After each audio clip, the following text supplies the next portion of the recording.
This is my first BT8 deck profile. This is the first BT8 deck profile.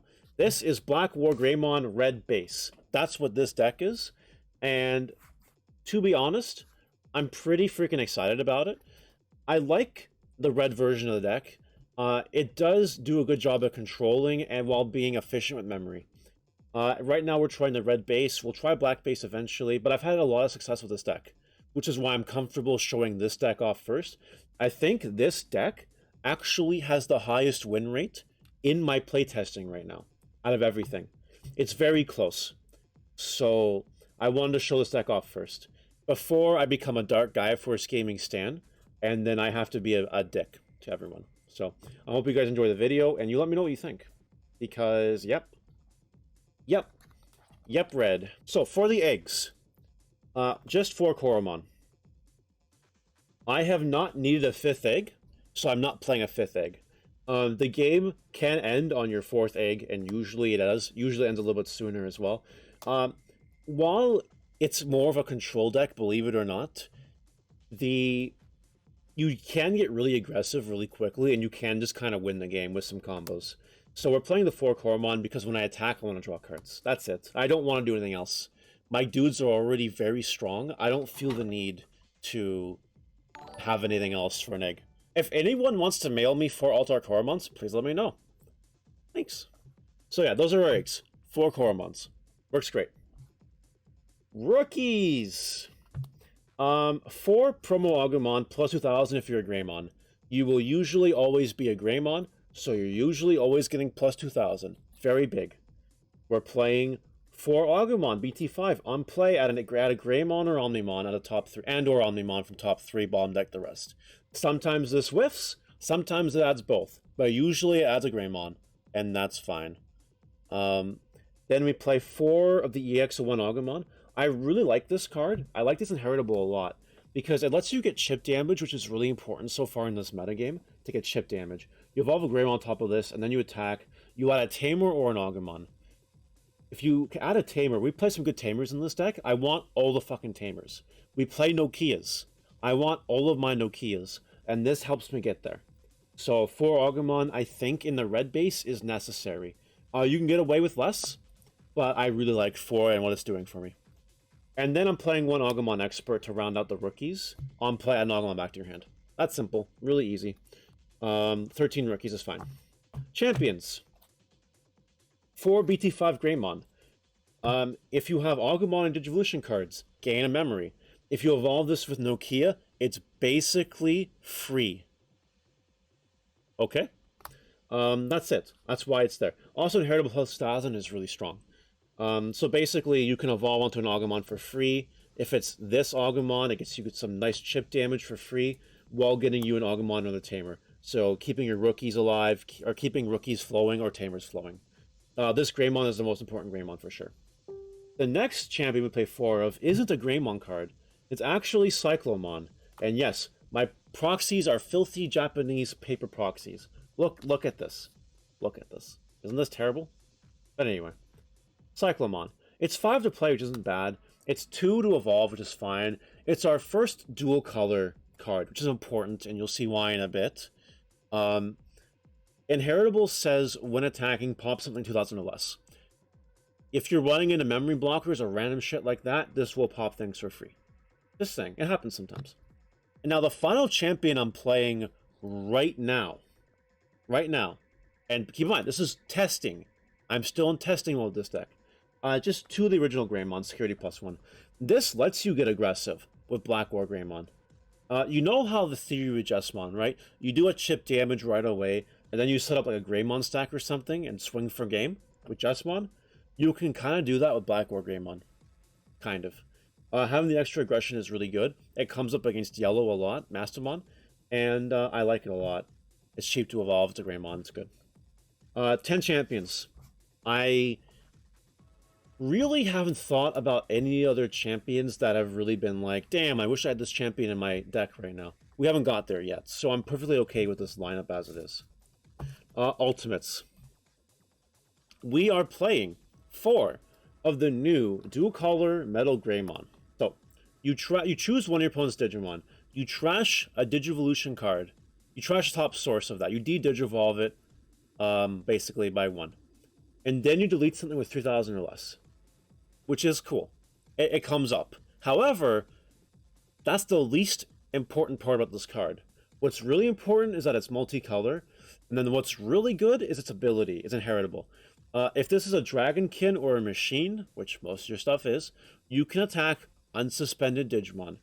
So this is just like Justmon. This is always a Judgment of the Blade, and that's really strong. So we play 4 of it. It's a really good card.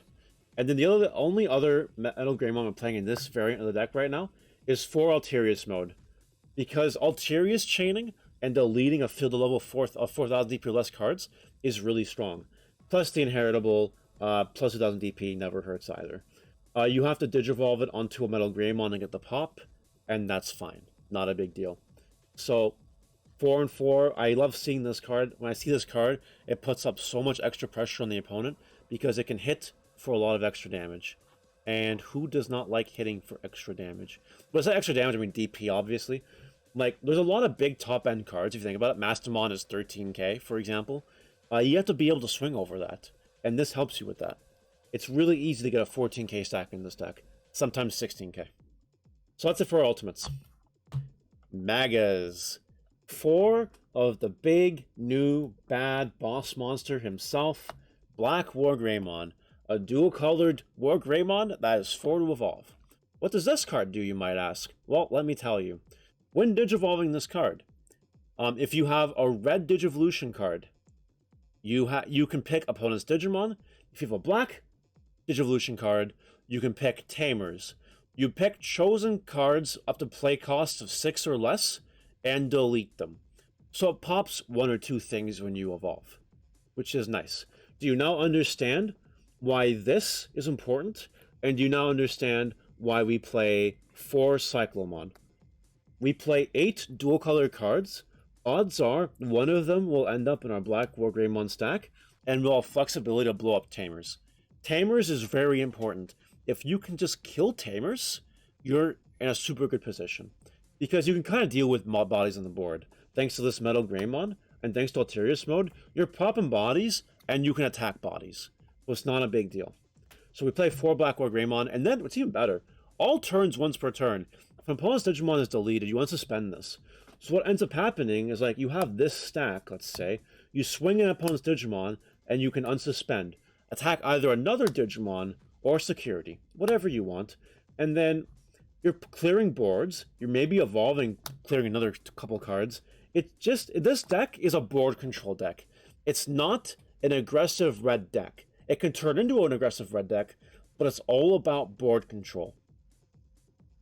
I think the red base does it really well because of Alterius mode. So that's it. We play 4 of those. Spicy tech, we play 1 BT1 War Greymon because Delicate Plan is really cool. And that's it. The extra security also lets you be extra aggressive sometimes, which is nice to have. But it's really there for the Delicate Plan, because this can be a late game attacker, and then you can finish off your opponent with a level 7. And then, for the final level 6, we're playing 1. I don't know how to pronounce this card's name. Zuquiamon? Zuquiamon. If I'm wrong, let me know. Zuquiamon costs 5 to evolve, it's 13k.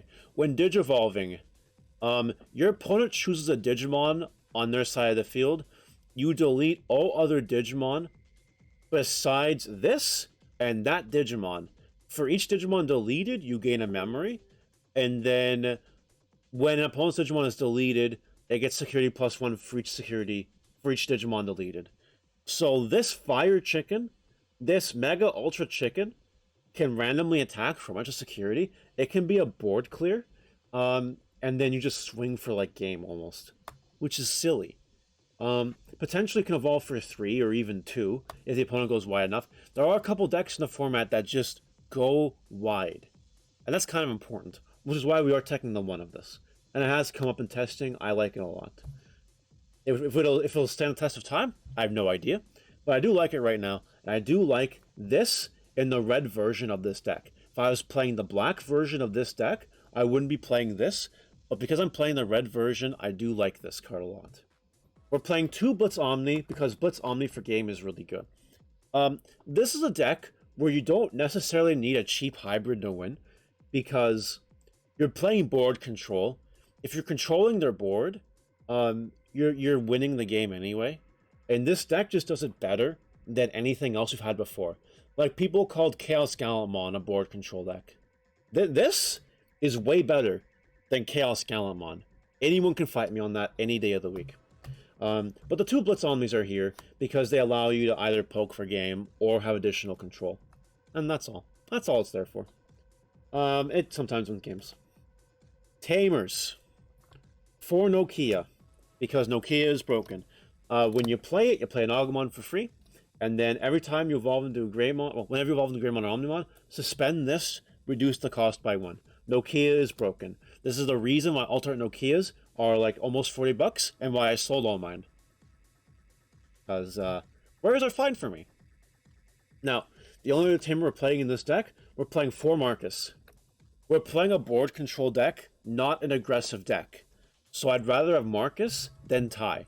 Marcus gives me extra memory, which allows me to go into more plays, more Alterius modes, more Metal Greymons, more Black War Greymons to control the board better. It gives me the extra memory to do this, plus it's a memory tamer, and that's very important. The final 2 cards in this deck, I think you guys know what they are. I don't think you need to even guess. I could probably get away and like not show this card. We're playing 2 Dark Gaia Force. Because this card is fucking OPAF, cracked, absolutely insane. Why this card exists, I have no idea. You don't play 4 of it because you don't want to draw it all the time. But man, oh man. Okay, so how this dual color option works is you need to have a black and red card on the field. If you only have one or the other, you cannot play Dark Gaia Force. You need to have both. What this card does, for 8, you choose any number of opponent's Digimon whose play costs add up to 15 or less, and delete them. It is a better Atomic Inferno. That's really strong. Really strong. And then if you hit it in security, it's just regular Gaia Force. And I'm not running 4 because Dark Gaia Force Gaming has not been made yet. That's all. 2 is fine right now. I'm perfectly okay with 2. Will I play more in the future? It's very possible. That's it for the deck. I will reiterate one more time that this deck has a very high win rate in testing right now against Mastermon, Armor Rush, Imperial Dramon, and X Antibodies. This red version of the deck is doing very well against those decks. It has a higher win rate on all of them. And that's why I want to show this deck off first. If you guys like the deck, let me know. Let me know what you think. If you disagree with it, or would you play the black version instead? Let me know.